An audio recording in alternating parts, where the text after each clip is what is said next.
Here we're going to represent the vector v, which is in component form, 12, 5, in what's known as magnitude direction form.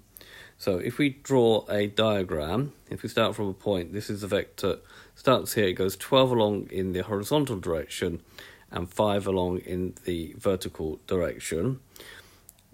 And so what we've got to do is write it in find the magnitude of it and then find the value of this angle. The angle's always measured with the positive x-axis. So v is 12, 5. Now the component form, that is.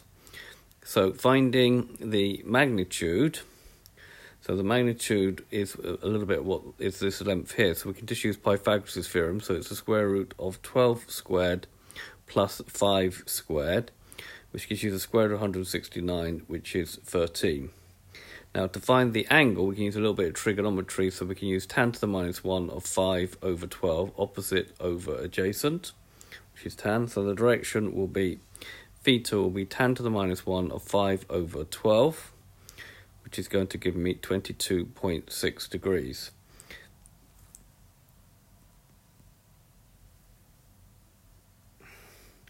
So in magnitude direction form, v will be represented by 13, which is the magnitude, comma 22.6 degrees. Now in general, in magnitude direction form, that v will be the magnitude of v times comma the angle theta. This theta angle is measured with the positive x-axis.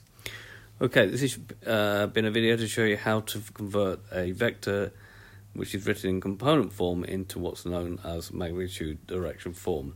I hope you've understood, and I thank you very much for watching.